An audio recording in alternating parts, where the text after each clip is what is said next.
Got it, Alex. Alex and Caesars. I'm looking to make some t-shirts. Cesar Rodriguez, I got you, bro. Salute, bro. I'm looking forward to this episode. Let me know if you guys can hear me right now. Drop a W in the chat if you guys can hear me right now. Let's go.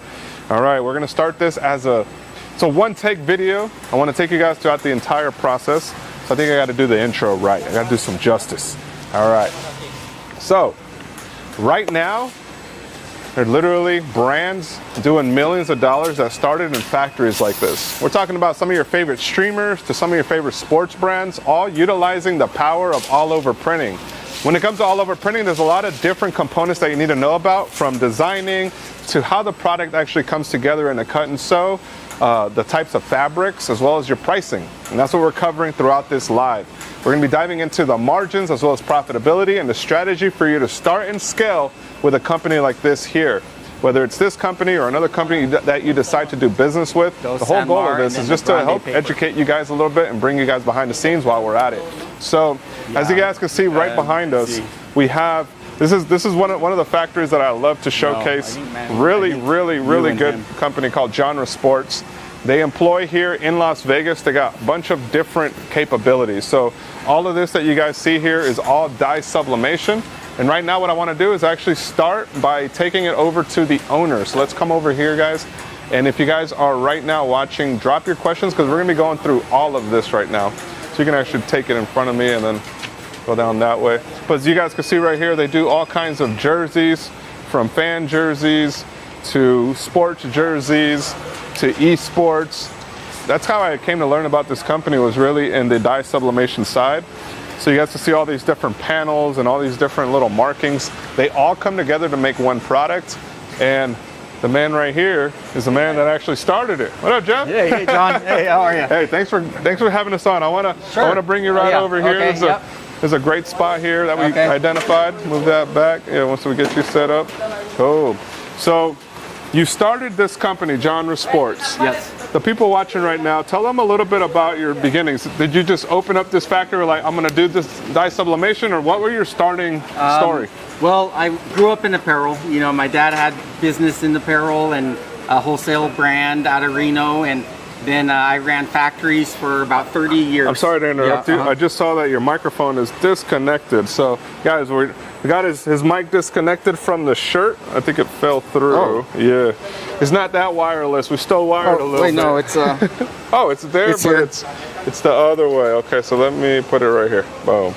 Okay. That way we could capture your yeah, that'd be good. We're good. I thought that it wasn't connected, but it's good. All right. Yeah. Okay. So let's cut back to it, guys. I think the importance of really understanding your story, right? A lot of people are watching this factory right now. They're like, wow, this is really cool. But how did you actually begin? And what did your first business look like, or the early business of this model, to what it is today? Well, my background is apparel. Like I said, I ran factories in Asia and Mexico for about 30 years. And then about 10 years ago, I decided to bring the family back from Asia, and we landed here in Vegas. And I had to stay in the business, right? I couldn't start becoming an accountant, so I started in a very small way behind the Rio in about 1,400 square feet, and I had a screen printing press, and I had a small clamshell, a heat press. And I had vinyl cutter. And so I didn't start right away with dye sub, although I was building up the equipment to do it. Okay. And that took a while because I didn't have money, quite honestly. So I had to buy, use something on Craigslist, I'd buy it, store it in the garage, and eventually I accumulated enough to actually have a factory. So after running so you started out of with a screen print, probably like a screen printing kit that you got on Amazon before no, Amazon? I bought a used, a good brand, a used good brand out of San Clemente. Okay. And, manual, like 6-color, 4 platen or something like that. And I wasn't great at it. And a heat press. Yeah, so and I had a dryer. And a vinyl, so you had vinyl cutters. Yeah, and you were working on vinyls. And so then I knew I needed to, there's a lot of that business around, right? So I wanted to get out of that crowded area, and I knew I'd be my goal was to create jerseys for the apparel, sports and things. All right. And so dye sub is logical. It's the best way to do that. Okay. So, and then right now, somebody in the chat, while that thing is also turning on and off so we can hear your story better. Yeah. There's people that really love all over printing, but they just don't like the polyester clothing feel. So that's one. So you started by making apparel, which was screen printing, vinyls, and maybe you're doing a lot of customized wear, and then you decided to go into all over printing, which is a whole different animal, right? Yeah. So tell me how you got started there and what you like and prefer about doing polyester and the counteract the feelings that people have towards it. So before we got the big roller press and laser cutters and things, we had big, giant manual heat presses. Heat presses, like 63 inches by 43 inches. I had a couple of them. And I really got into the dye sub by just buying Vapor Apparel blanks, their basic tee. And then there was a brand here in town, still around, that we just pressed the front and the back of the shirts. So it would show all the wrinkles on the side. So sometimes when you see all over print products and you got the wrinkles, it means they just bought the blanks, threw a piece of paper over it, and called it a day. We pre-pressed it and tried to work the wrinkles out, but invariably you still get some of that. And that's also why it was important to go into full cut and sew, because you don't have that, right? You're sewing the garments, you're sublimating on blank, flat fabric, so you don't get wrinkles. But that's how I started. We did a lot of business with that guy. I mean, 2 jumbo presses up and down all day long. But the space, we ran out of electricity. We didn't have enough juice and space. So one of my neighbors there moved over into this area and said, "Hey, Jeff, it's great over here. Why don't you come?" And so we moved, and this space now is triple the size. So it was a big step up, little nerve-wracking. Triple the size in here, but then you also got a bunch of different units all over. He almost owns the whole block. He's like he's like collecting the Monopoly pieces here. I was lucky to move into a place where there is groups, right? So if I needed to expand, I didn't have to move. I just had to wait for an opening space. And luckily, around me, they opened up, and then I'd grab it. And so, but now we have a lot of different spaces. I wish I had one big one, but anyways, that's next. Working on it. Next up. So for the people that are right now like, okay, I love cut and sew, I love all over printing, the polyester. Why does sublimation and all over printing only work on polyester fabric? Well, dye sublimation works on poly. There is other methods to print on fabric that's not polyester. It's reactive printing. It's a whole different animal. There's very little of that in USA. Very expensive. What's reactive printing? It's where they're printing directly onto the fabric, and it can be like a cotton or silks or whatever, but it's a different dye, and it's good. And it's kind of being rolled as it prints like a. It comes in flat. The prints it, and then it goes through a steaming and a curing process. Okay. So it does get heat set. Okay. So it's a good process. It's just expensive, and for sports, people want the polyester. I could understand some people being cotton lovers and things like that, and usually I wear a lot of cotton as well. But for sports, people want dry fit. They want to be sweat and then quickly dry out. Cotton's not doing that. You don't see any sports stuff in cotton. Right. So for sports related, which is a chunk of what I do, dye sub is absolutely the perfect thing. Okay. And then with my background in apparel making, me doing cut and sew is a good step. Oh, incredible. So you kind of combine both passions of, hey, let's do some custom garments with the background of actually cutting and sewing, running a facility, right? Because that on its own is a beast. So working with somebody that understands it is really how you bring ideas to life. Talking about that, if you guys are watching right now, you're like, okay, what is the process of it? We actually cut, is this which one's, is this mine or not? Yours already came out. They must be... It's almost loaded. Okay, so in a little bit, guys, we're going to be loading up a design that we made. And that design is something that we actually designed on the genresports.com website. So if you guys are watching this right now and you're wondering, what's the first step of the process? The first step is to actually design it using their design tools or downloading the pattern associated with that product. I like to do it with the pattern personally if I'm working with a graphic designer, because then you can kind of give them the idea on a mock-up, or you could tell them to mock it up first. So what I like to do is really tell my graphic designers to do my mock-ups so I could see what design I like. From that, you then have them download the pattern, and then in the pattern, have them fill in the space. So what's really cool about the Genre Sports website is that it does give you some 3D mock-ups now, which is like, if you're just starting with designing, you're not sure how it's going to look, you can use the design tool in there and it actually help bring your design to life. So I do like the genresports.com website. So if you guys are looking to get started, make sure you guys check the links that we're going to have on the replay, and then use affiliate code StreetCrafter, and you guys will get an exclusive discount for everybody that's watching. So StreetCrafter in the referral code, and also use the links that we have in the description right down below. Now, one of the cool parts about Genre Sports is that they not only do the dye sublimation, they also do heat transfers with DTF printing, right? So you can either buy your own rolls, or you can also work with Jeff to actually make your own products. So that's one really cool feature that you guys have, top of the line.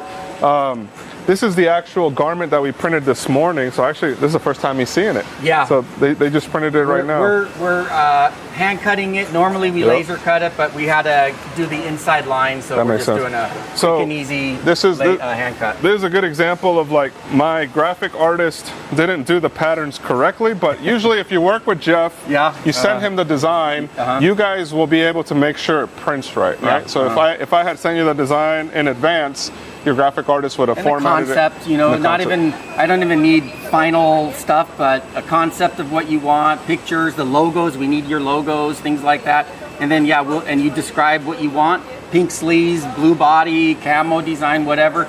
We'll put it together for a mock-up for customer approval. Okay, and then you guys focus a lot in sportswear. So sportswear brands typically will either have like a team color, they want to have like the Las Vegas Lightning, right? Yeah, so like as long as they have inspo, you guys kind of put that jersey together in real time for them.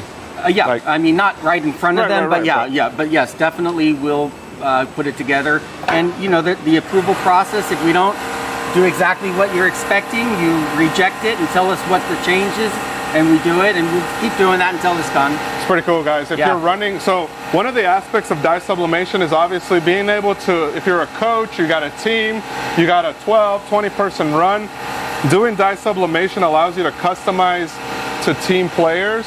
A lot of you guys watching are brand owners though, so you probably want to have your own specs and you want to have your own prints. You could work with Jeff's team to help develop it, but the reality is, guys, if you're starting your own brand and you're looking to make a certain blue or a certain green, you want to take the design aspect in-house, because you might be doing jerseys with Jeff, but you might want to do some t-shirt printing with a different screen printer, right? Like you want to also match some colors. So as a brand owner, having control of your art is key. If you're looking to outsource to a dye sublimation for a sportswear team, or even esports team, and you're starting something up and you're just like, yo, let me prove out my concept, I have an audience, I have these graphic design ideas, I just want to launch a jersey, Jeff's team is great for that. They actually help you bring your idea, if you got something, to life. And of course there's fees involved with the sampling and stuff. But expanding on that, I agree.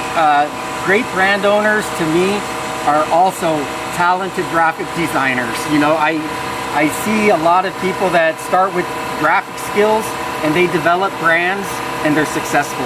Because you just take that component out and you can make your own dreams come to life. So yeah, if you don't know graphics, start learning. Alex had a good question. He said, do you guys have UV resistant fabric?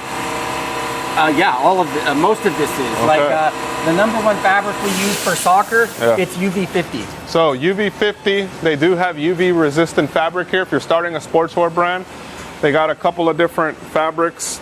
This is a soccer type weight fabric, a typical soccer. It's stretchy, it's dry fit. It's 4-way stretch, huh? Much more left to right, but still, it has quick dry, and it is UV 50. So what does UV 50 mean?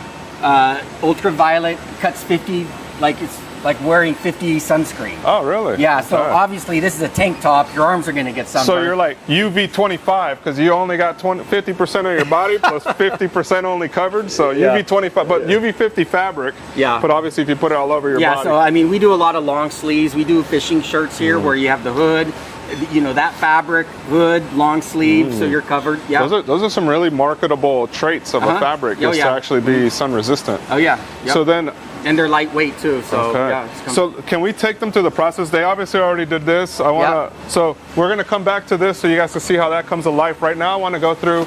After you submit your designs, what happens, right? So the first stage of that is to actually put the fabric, to actually print it out. And it goes on rolls like this, so you'll see like a full printed roll. Here, look at this. Over here, watch, check that out. So here's a whole roll of various orders that we're doing.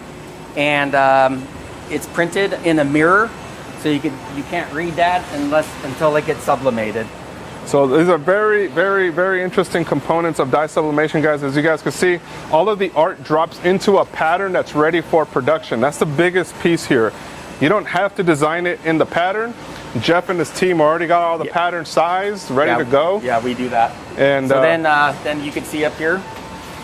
Come check this side out. And then then we have a long table where the fabric lays on top of the design. Yep, it goes through the press where it's a 400-degree drum, and it goes around there with pressure and with time, and then it comes out at the bottom. This is really cool to see down here. So dye sublimation really means... You can see from down below.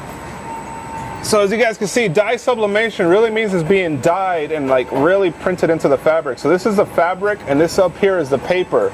So the paper's ink actually gets heat pressed with heat and pressure, and it actually embeds into the fabric itself. It re-dyes the white. Re-dyes the white. And that's why we always start with white fabric, because then inside you can have white logos and things like that. If this was black fabric, quite honestly, you wouldn't see anything, because this is not sitting on top. This has been embedded in the fabric, so we always start with white fabric. White fabric is where dye sublimation begins, guys. Full color prints, all over printing. You can get really creative. I've seen a lot of creative stuff in this place. I've seen a lot of memorial type shirts, a lot of brands, a lot of esports gear, a lot of custom stuff Jeff is doing for a lot of different companies. So I wanted you guys to know. And of course, the smoke and all that is the actual, what is the smoke? That's the actual ink? It's just some vapor expelling, yep. Vapor. That's what it is. Okay, so you guys can see a lot of this just gets printed. It literally just gets bulk printed. That's the beauty about dye sublimation, is that you could literally submit your orders and you can go one-off or you can go in bulk. In a little bit, we're gonna be talking about pricing and profitability. So the next stage, once it actually goes in and gets a roll, is over here into this cutter. So let's come on this side. And then we'll also take some of you guys' questions as you guys are on the chat. So here yes, you do. So I'm not sure if you hear me, but here we have a couple of lasers, which takes a picture of the design, and it cuts out all of the white waste. And then we're left with panels that have been cut very accurately, and then we end up bundling these together into a single garment, and then we stitch it together. We'll grab some cool B-roll right here, guys, so you guys can see this thing cutting in real time. So this laser is legitimately, it's a laser cutting into the fabric. And the beauty about it is that this automates manual cutting. So before this, you were probably cutting with scissors, Jeff, I'm assuming, when you first got started. The handheld rollers, but yeah, that was a lot of work. My kids got real good at it. Oh, man. Yeah, Arts and crafts time with Jeff. Yep. That's why they don't want to work here. Yeah, I guess. I spoiled them at that. Yep, when they were younger. It's like those talented artists that are forced to sing when they were young, and then they're like, I don't want to be an artist anymore. I got some photos of the very early days. Yep. I'll show them to you someday. You can post them. Okay. So obviously every design is then snapshotted. The laser will actually follow the cut lines. So all of these cut lines are the things that have been programmed into the software, and it cuts it out. And then let's come around to the front over there. And then I want to take a look at some of this stuff here. But don't show a lot of this custom. Okay, we can come over here. So let's come on this side. So I want to, once all of the designs are cut, they go into these like little packets here, and these packets are the ones that are going to go into sewing. So right here. Yeah, I think we could open one of these up. So this is an actual customer's art. So this is a racerback. This is actually going to become a reversible. So we're going to still sublimate the back side of this. So you can do both printing, but obviously both printing means double the printing cost. Yeah, but it's not double the garment cost. So it is price effective having a single layer reversible. It's a lot of work for us, but yeah, you do save on fabric, I guess. Why do people prefer the reversibles? Home and away. Home and away, so they don't have two different jerseys. Yep. And then if you show up at a field and the opposing team is wearing all black and your only jersey is black, then you guys don't know who's to compete. So they just turn it inside out and wear the white side or whatever. That's really cool. Yeah, so sportswear wise, a lot of teams like to have the reversibles. Yeah, but we also do a lot of separate two-piece, but football jerseys definitely is a single layer reversible. Okay. We do a lot of reversible in that. We do a lot in soccer as well, which is really nice. We did a massive Las Vegas City one for 1,000 pieces of that. That was cool. But yeah, so this is a, just to show you the bundling process, this would be how you put together, a front and a back. You can kind of see how it gets stitched together.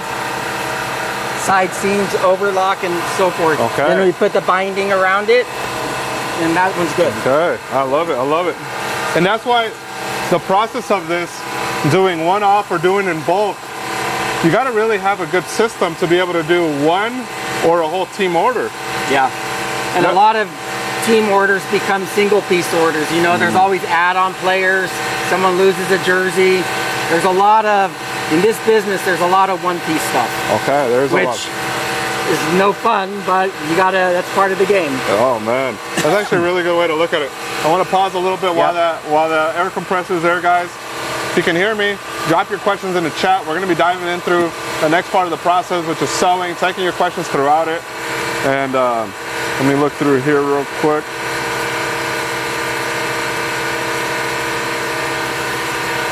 I don't think they have that roller fast enough or something.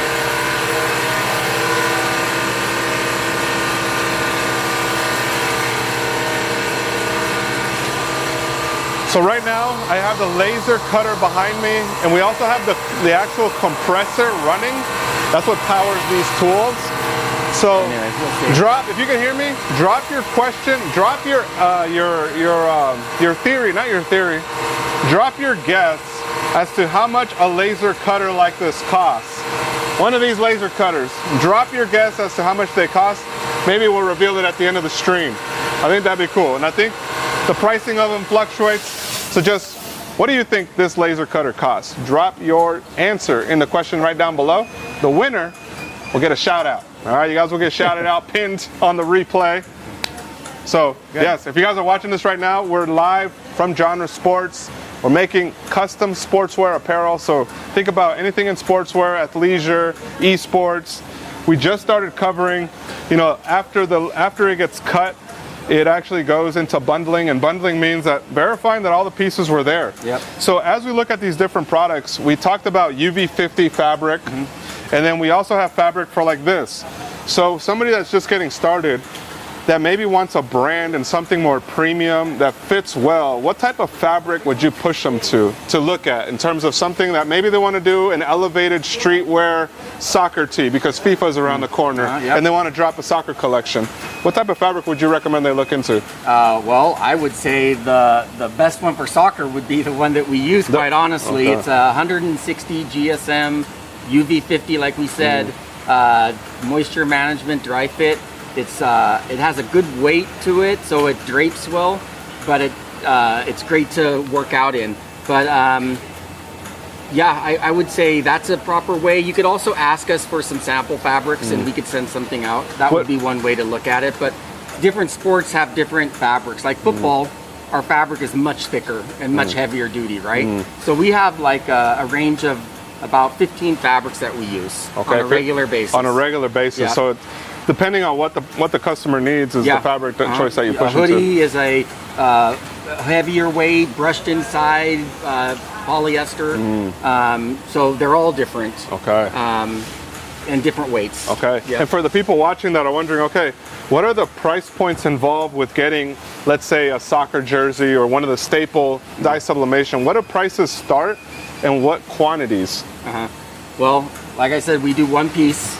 No one likes to do it, but we do it. A lot of people want a sample as well, so we do have that. On a single piece, I think our pricing is at like 35 or something like that.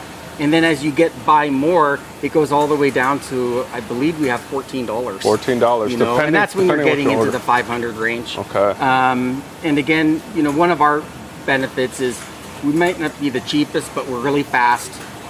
We're easy to work with. We could do full custom products. You know, we're not just selling cookie cutter designs. It's like, if you want pink elephants everywhere, we got you covered. You know? You got the pink elephants, guys. Anything you want. Yep. And then when it comes to, so obviously you guys are based here in Nevada, Las Vegas, my hometown. What's the competitiveness between you doing business with a company like this versus overseas? Like, what are some of the headaches and reasons clients come to you? I think dependability is a lot of one. I think our main competitors are China, Pakistan, Philippines. And, you know, with sports anyways, it's pretty seasonal. And so football season, it's crazy, super busy. The garments are complicated. It takes longer to sew. So with me, I deliver on time every time. We care a lot, but, you know, other factories, I see it all the time. They overbook, you know, and then someone gets disappointed. Usually the companies that they don't work with all the time, you know, they get pushed to the side. And so I would say dependability. Okay. And speed. Speed. You know, a lot of times, you know, we do a lot of miracles here. If someone needs something, you know, we're doing a few orders here that literally we're giving today and we got it yesterday. I don't You don't like to do it, but you got to rush before. But yeah, but we can do things like that. Okay, that's awesome. So that's why. So what are some of the common mistakes that people typically make when getting into sublimation printing? So like, what are some of the common things that you see new sellers make? Like, if you guys just knew this, you'd solve a lot of your problems. I would say find a USA-based company. I would suggest that start there. If you scale and start buying thousands of pieces, yeah, shop around. You know. Get your art right, you know, work with high resolution imagery and things like that. Get a graphic designer on board if you don't have one. And it's not just always the lowest price, you know, it's a quality, dependability. So price matters, but should not be the only matter. Yeah, the only thing you're looking for. That's incredible. It's incredible advice. All right, so now from the bundling stage, this is obviously where we bundle up all of the designs. We don't want to mess this one up. So this is like a little package that, like, how many units are here? Maybe probably 8 like or 10? 10, maybe 10 or something. About 10 different pieces here. This will get moved over into sewing. Well, that we're gonna do the reverse side printing when it's ready. But yeah, there's a lot of stuff. There's a lot of stuff over there. We have our stuff that's ready to sew, right? Probably. Yeah. All right, so I think we have our stuff that's ready to sew now, guys. We're gonna head on over to the sewing side, which you guys can just see the level of detail that's really required here. So let's head on over this way and hey, Santos, just walk down that way. Can you do the sewing for this? We'll be answering a couple things left. Let's go down that way. Okay, we still got the stream. 80K. So some of the guesses on the laser. We got Alano Bina, USA dealer 67, direct from China 28K. Okay, that's a good guess. Is this in Vegas? It is. Oh so saucy. Las Vegas based company here. Cesar Rodriguez, Eddie K. Okay, great guesses. We're going to find out in a little bit what you guys can get these lasers for. And then I also want to show you guys the process of sewing right now. So to me, it's the most interesting part of this entire operation is the sewing process, right? Let's get over this way. Sewing to me is really where the background of what we did started from. So before I even launched a YouTube channel, we actually did a lot of cut and sew stuff on backpacks. And dye sublimation is how we printed the polyester bags into like colorful designs, right? So we had like internal pockets printed in different like bullets and roses and all these different colors. And we also did headwear that way. We did a lot of sportswear that way. And at the time, we were actually sourcing overseas. So we did stuff in Mexico. We did some stuff in California. And visiting those factories and seeing how everybody that you did business with was pretty much a broker for the most part.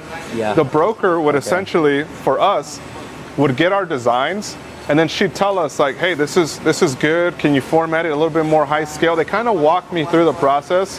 And then they would broker the deals with the factory. So in a way, working with a broker to get you into this space is helpful if you're a new brand owner, because it kind of removes any of the guesses and frustration as to like what you should submit. Right? They actually walk you through the process and making sure that your art is good. And they'll actually give you the samples, verify with the factory that it looked good, and if not, they work it out with the factory to make it good. So working with a broker, if you're getting into dye sublimation in larger quantities, is helpful. However, today, with technology, with access to facilities like this in our own backyard, all of the stuff that these guys are doing are things that I would have to work through a broker, who would then have to go to like 2 or 3 different businesses to get done. So that broker would coordinate the fabric to go to a actual printing facility. That printing facility would then have to ship it to the sewing facility. The sewing facility would then send it to us. And it was pretty disconnected, because sometimes we'd have to like submit art to the it was a lot of different things that were happening in the mix of that.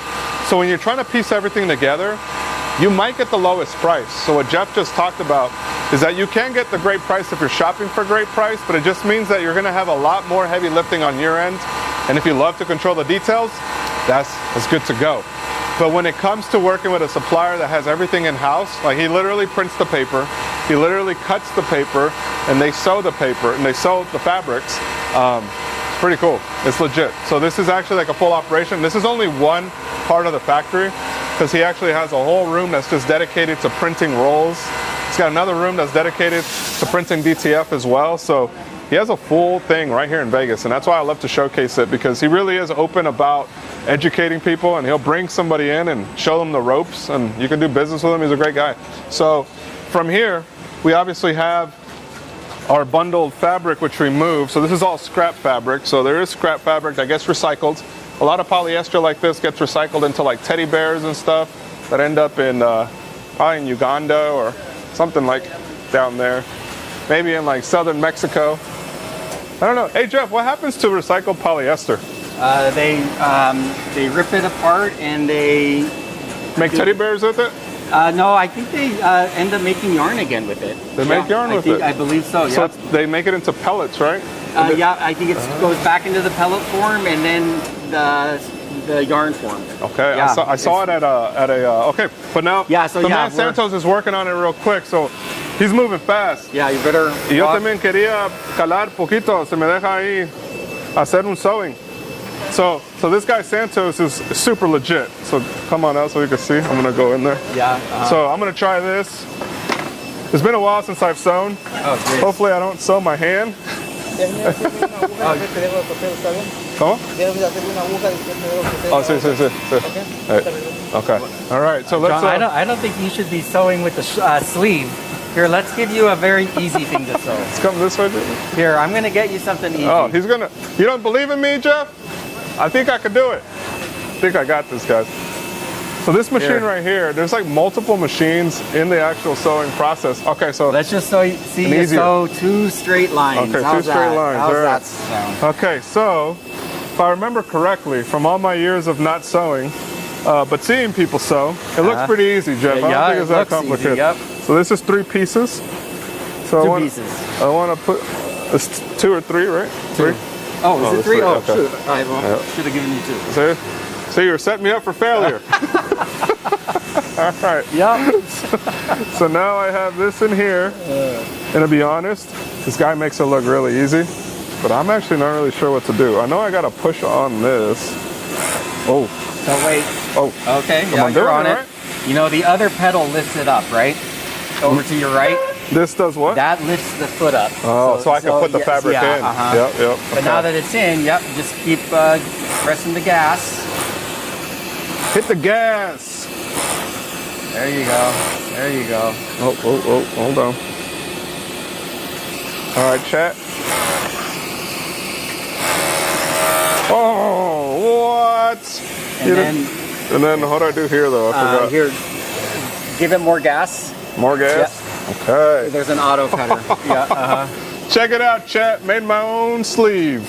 Should have probably sewn it a little bit differently, but look, not bad. That wasn't too bad.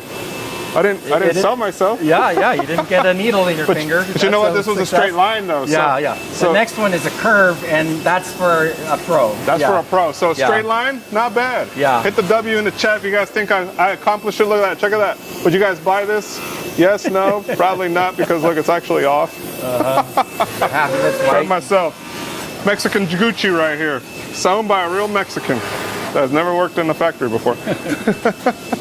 All right, but I've seen enough people working on it that figured I was a little confident. Yeah, no, you were good. So tell us a little bit about the different facilities. So you guys do not just one product. You guys do a multitude of products, whether it's football, soccer.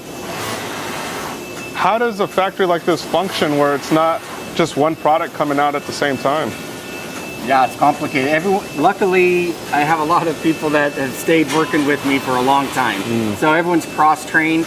But most people try to stay on a machine, but they know how to sew a t-shirt to a long sleeve to a football jersey, whatever. But you know, when you're sewing knits, it is pretty much on an overlock machine, which is what you just stitched, which is a machine that joins fabrics. And cuts it at the same time. And it cuts the edge. Me dijo mejor derecho porque si no a lo mejor me cortaba el dedo. But now I want to see a pro do it. Yeah, All right, guys? So this guy's going to do some curves. Let's catch the man. He's my cousin Santos, my primo. So whenever you see like curves and things like that, it's a little bit harder to do, right? Oh, he's got a... Yeah, he's putting the collar on right now. So he's going to go in circles on this thing, guys. Check that out. He is a menace on the machine. Yeah. Oh, that guy is smooth with it. And now his sleeve.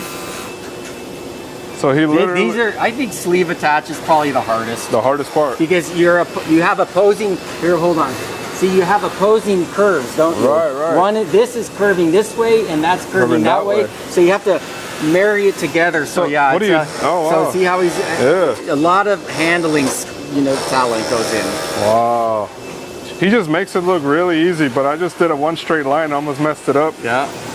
So that's the level of detail and talent you need in a facility like this. Yeah. They need to know their machines and their Yeah, I always say buying the equipment's the easy part. Getting someone to sit behind it and learn and be efficient and quality, that's the hard part. And then keeping everyone working as a team. Yeah, that's even harder. Yeah, so there's a lot of work involved, but I enjoy it. Wow. Guys, blown away right now. Check this guy out. He's moving in like seconds. Whew. Do you know how to sew, Jeff? Yeah. You do? Oh. Not like him, but I can sew. Better than you. He's more dark skinned than I am. I swear, when I first started over there behind the Rio, I'd say the first 500 pieces I stitched myself. You stitched your first 500 pieces? Yeah. Because, I mean, when you're broke and you're starting out, that first hire is very painful, isn't it? I mean, because that's your money, I would just work unbelievable hours, but I'd be able to keep all the income. But you'd work nonstop. Yeah, and then there's a fine line. Then it's like, okay, I can't continue this. And so then I could hire someone, but yeah, I'd say the first 500 I did all by myself. Yep. Working nights, right? So you'd have a full-time job, and then you work graveyard. I would work from like 7 in the morning to 2 at Genre, and then I'd work from 2 to midnight, 1 o'clock at another place. At your full-time job? Yeah, because I needed the insurance. And how long did you do that for? About almost 3 years. 3 years of working two jobs? Yep. Around the clock. And then it became where it was like, man, I'm losing money every time I leave Genre. And it was like I had to resign. Is that kind of how you decided that you should go all in? A lot of times people ask the question like, when should I leave my full-time to pursue this part-time? Yeah, at what point did you make that? When you realize you're earning more by staying at your dream job, you know, your own company. But you know, you have to calculate in insurance, is a big health insurance. I have 5 kids, so that was a big chunk of my reasoning, right? And yeah, I think a lot of failures because people quit their real job too early and they run out of money, right? Yeah, just be prepared to work ungodly hours. And if you can't do it, then I don't know if you got it. You know? And then as you kind of mentioned, like, what's some advice? I always tell people, we're making it look fun and easy, but it's not.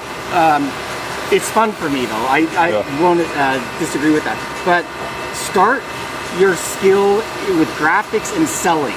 Graphic and sales is what you recommend everybody start with. Then don't jump straight into like, oh, I'm going to buy this and buy that, even if you have money, because it will consume you, right? You're going to have to learn how to do all this, but get your sales right. Sales and graphics. Yeah, get your sales and graphics right. And then once things start flowing and it's like, oh my gosh, I'm paying my factory so much work to so much money. I think I could make more money by doing it myself. That's when you would do it. But remember, the moment you do that, and I've seen this a lot, the moment that you start becoming your own factory, your sales typically die because now you're focused on doing this and running this, and that machine just broke today. You got to fix that so you're not selling anymore. So get your sales right first.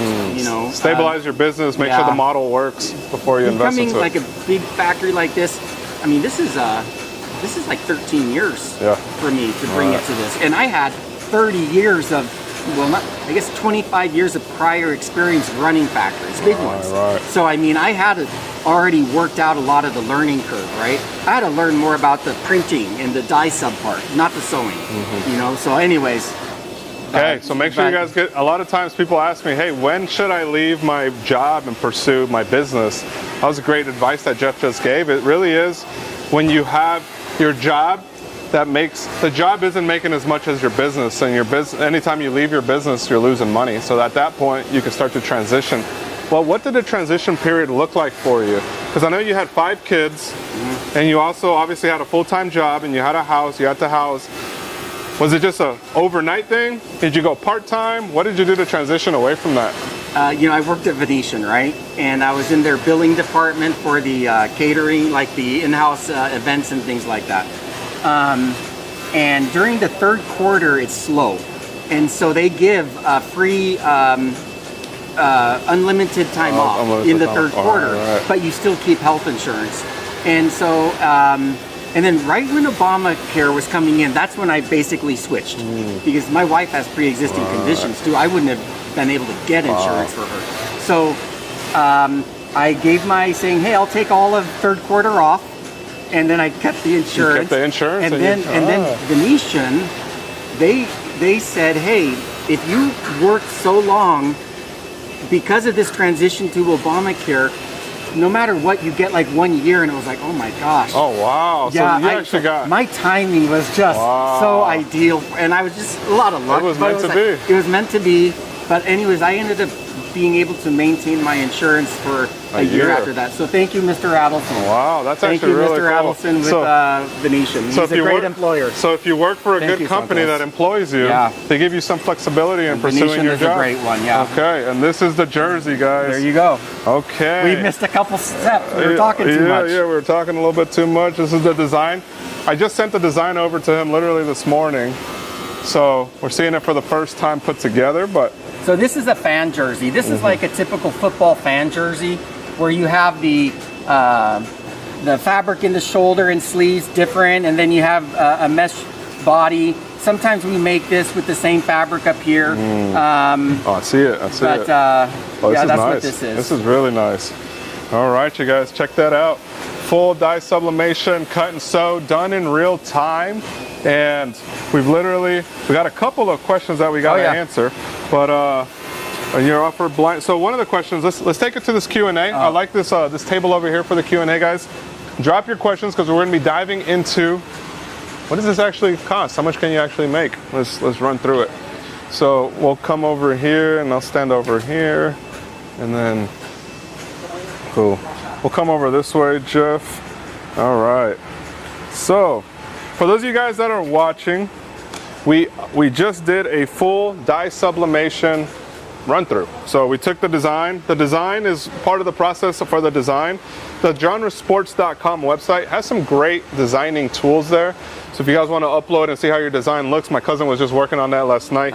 He was showing me what he wanted to make, and he was able to use your tool to actually design it, which is pretty cool. And in early May 2026, you know, we'll have our new updated one too. Okay, cool. And it'll be even better. Okay. Yeah, awesome. It'll be much easier. On this one, I did the pattern download. So if you want to play around with the pattern download, if you're used to it, I know like Printful has like a pattern where they can design on the pattern. So I'm kind of used to at least knowing how that functions.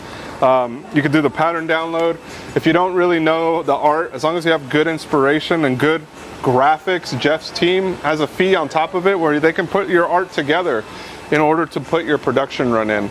So one of the questions that we want to answer now is somebody is asking, what's the best blank athletic gear on the market for shirts and shorts? Is there like what would you say is your best blank or your go-to blank? He mentioned it earlier in the video where they started by actually printing on blanks with a heat press. But then that caused a lot of wrinkles, so obviously like it kind of limits you with the creativity. But what would you recommend is like the better one? I would say one of the most popular value-priced blanks for athletics is like Badger Sportswear. Okay. You know, they do a lot of sports and blank apparel. Okay. And then you could vinyl on top of it or whatever, but you're not going to get your full dye sub, things like that. Okay. You know, so you could do DTF on it, you can do vinyl, you can do spot sublimation on things like that. Okay, interesting. That's pretty cool to know.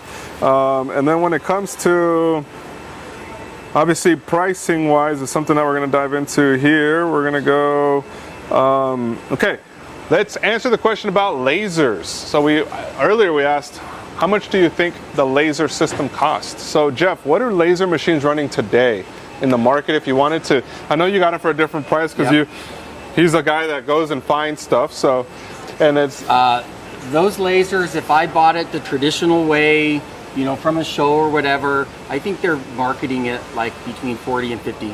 40 and 50 grand each. Yep. And one of the things about equipment that people don't often talk about is that you don't just buy one, you have to always buy two. Well, that's what I do. Right, right. Know, because everything breaks, right? But yeah, that's a commitment, isn't it? You know?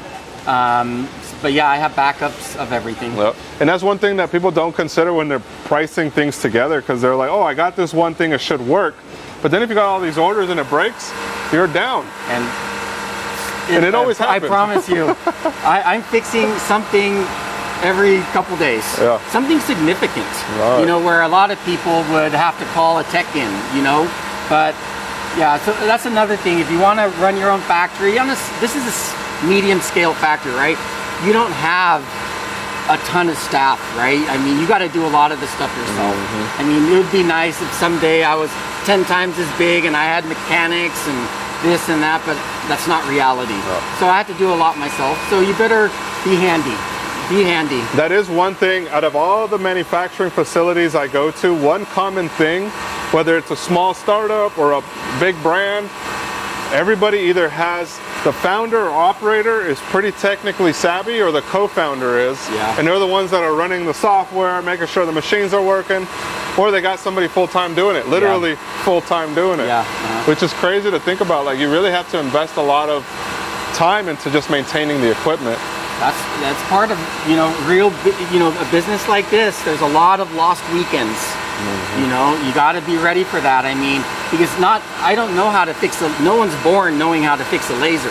But when it breaks, I have to fix it. So it's like figuring it out, you know, and usually I'm pretty busy during the normal days. So it's like, okay, that's my Saturday job, you know. So yeah, it's a big commitment. There's a lot of easier ways to make money, believe me. But I love it. I love coming to work every day, and I love it, love it, love it.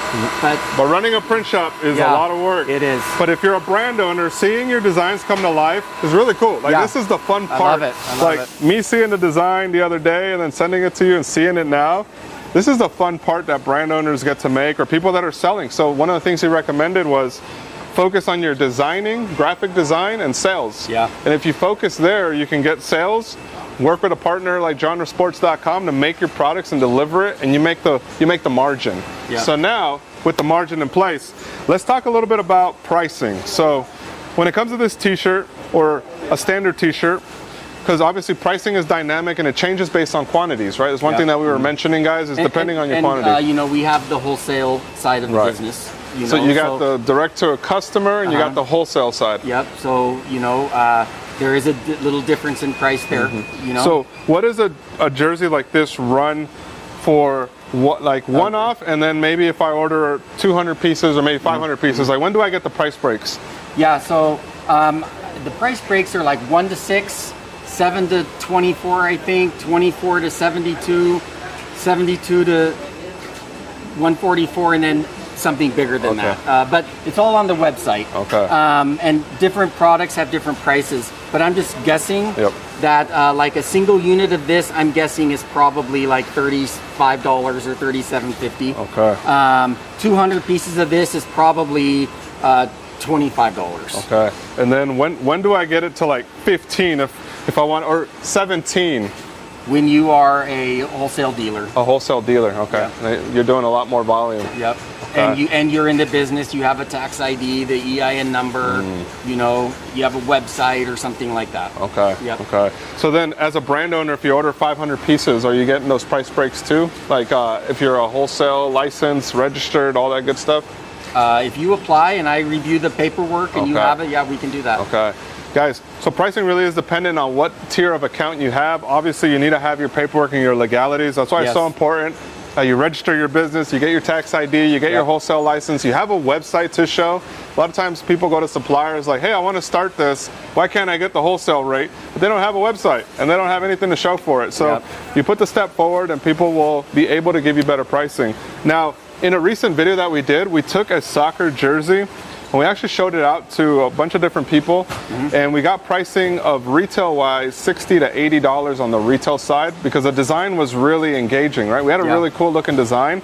The fabric itself was the UV50 one that you told us about. I think so. And it felt really good. It felt really nice. It felt premium. So if you have the right design, you work with the right factory and have the right fabric, you could charge $60 to $70 for a jersey for your brand.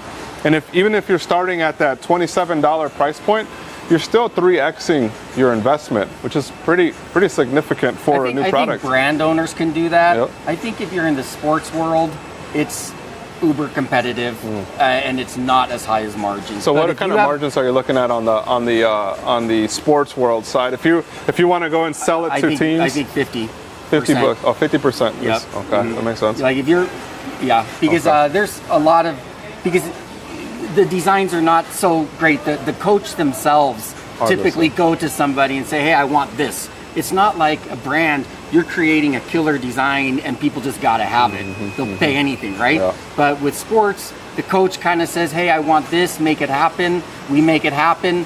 And he's sending that out to multiple places. So it's a different animal. Very competitive. You know, but there's volume in that. There's volume. There's a, you know, if your sales are good and your designing is good, then yeah, you could build your brand up. But, you know, that takes work, doesn't it? Yeah, with sports, I guarantee you throw a rock, someone is a sportsman within that field, right? And you can, there's a lot of volume in that. That makes sense. So you can do both. Right. Both. That's actually a really good point. So if you are a brand owner and your designs are there, you guys have done shorts, you guys have done jerseys, football jerseys, flags, blankets, throw towels, balaclavas, right? Yeah, so do we have some of that stuff here? I don't think I see it here. Yeah. I don't know. I need to sharpen up my. There's all kinds of all kinds of products that you can make with sublimation. So I've seen great leggings, right? You know, for female stuff. Yeah.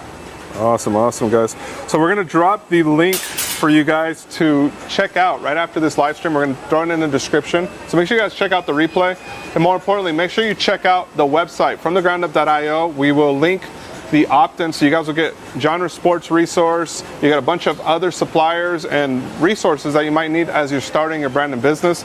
But Jeff, is there any ending notes or questions or things that you want brand owners to take away? Actually, here's a good question for you, and then you can segue to your outro. If you were 18 again today, in today's world, it's a pretty crazy world today, what would you do to establish yourself in this world? I was 18. 18 today. Today. It's a way different dynamic today than and I wanted to be in this you wanted field. to be in the field of selling, of making, of... Yeah, I tell my nieces and nephews that are wanting to get into it, I say, just what I said. Learn how to mass market, make sure you can get a site where you can drive lots of traffic. Learn that skill, you know, and not just paid ads or something. You need to learn how to do it organically and become a good at graphics. There's multiple factors. I'm not a unicorn, you know, there's other factories, right? So, but I think if you have the graphic skills and the ability to drive traffic to a website, you can sell, you know, and you can find a factory like me, probably, you know, definitely in the United States and maybe in your state or a nearby state. But yeah, I'd say marketing and graphics. Incredible, incredible. Yeah. I love it. You sold out all the way through, and that's what I see here is graphics, prints. The most creative businesses I've seen from your clientele really do find a niche, and they find something that they could really grow in. Yeah. And people know that they could trust that brand because the quality is always consistent. Yeah. And I think that's also a big takeaway, guys, is whatever you're doing, do it for a certain customer in mind. You don't have to do it for everybody. And if you work with the right partner, you can expect that consistency and be able to deliver to your customers. And like I always say, the better that you work with your manufacturing partner, the better the terms and ability that they have to work with you. If you're a new customer coming off the street and you're like, I want this and I want it all, every manufacturer is going to be really hesitant to work with you. But you put in an order, you give them another order, you show your value, you show that you're consistent. They want to help you grow because as you grow, they grow. Yeah. And it's all about the successful relationship between manufacturers, brand owners, and sellers. And I'll give one more idea also. My best customer, they've grown tremendously over the last couple of years. They come out with new products every single week. And it's not massive quantities, you know, 100 pieces of a design, 200 pieces, but giving fresh looks all the time to your store, I know has helped them a lot, you know, and that's one benefit of working with like someone like us is we have no problem with 100 and we're super fast. I mean, we're really fast for them, you know, we're doing stuff. I got it on Monday, that's yesterday, right? Yeah. Yesterday, and we're shipping it on Thursday, you know, and so they can catch a trend, put it on their site, and be shipping it out by the weekend. It's really helped them. That's incredible. Yeah, so not massive quantities of anything, but just fresh stuff all the time. And that's why they're good in graphics. Right. They're great in graphics. So, and then it's also, every time you drop a new design, you have a new thing to market. Yeah. So you have a new thing to talk about, you have a new Uh-huh. thing to tell a story around, you have a new thing to build your brand. And that's so important when you start to build a community on social, guys, is really to be able to tell the message in different ways. If you got one design and you've been pushing that for 6 months, people will get a little tired of it. So you got to refresh the line, and working with a company that can do lower quantities pretty quickly really is that competitive advantage. Yeah. So don't go too deep. Yeah. Don't go all in on one design without your community telling you that they want that for the long run, right? There are some brands that do really well with a simple design because they've kind of built the legacy after the years, but it takes years to build legacy within one design. So you always got to constantly be testing and adjusting and making sure that you're getting the right products and the right designs to your audience. So for everybody that is watching right now, we appreciate you guys for all tuning in. We want to make sure that when it comes to quality control, last question from Magari, how's the quality control? Do you check each and every single one before packaging? Yes, we have at the final stage of the sewing, that person's checking it, and while we're trimming it, we check it, and then as we're packing it, we have eyes on it as well. There's multiple. There's a fair amount of eyeballs on each garment, and not just a corner, the whole overall thing, from the print to the sewing.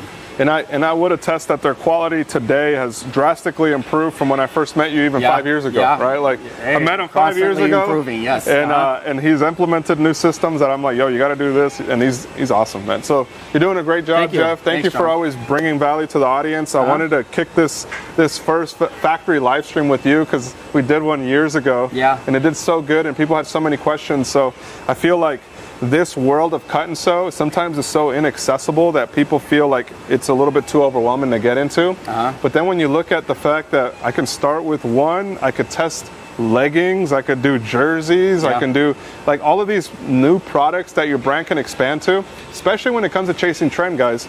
FIFA's right around the corner, right? Like we're literally going to start the World Cup. Soccer is going to be at the top of mind for people. There's certain things that you can do for your brand that'll help position that product to that audience that's already seeing it everywhere. So we're always looking to buy something that's out in the market, but we don't know why it's in the market until we realize it's on every commercial, it's on every social media post. Everybody's talking about soccer. So when you launch a soccer design, you get customers a little bit easier than you would if you were to launch it when the hype wasn't there. So Jeff allows you to do that kind of stuff, and this channel was all built for you guys to continue helping you build your brand from the ground up. So if you enjoyed this video, make sure you guys download all the free resources on our website. Make sure you check out genresports.com and use affiliate code STREETCRAFTER. By signing up to the Street Crafter code, you guys get an exclusive discount that's open to our community. They not only do dye sublimation, but they also do DTF transfers. So you guys can actually get some great pricing, and you guys can literally get it shipped out within the next day. You guys are really fast about it. I think we've been doing DTF for like 5 years. For 5 years. I think we were the first in this town. They were the first to really get into it. They got multiple machines. Their qualities are legit. So all Street Crafter DTF is officially, if you guys go onto the website at streetcrafter.com, it reroutes you to Genre Sports. So create your account there, order directly from them. They'll take care of you guys. And if you're looking to see what we built in a recent video with dye sublimation and the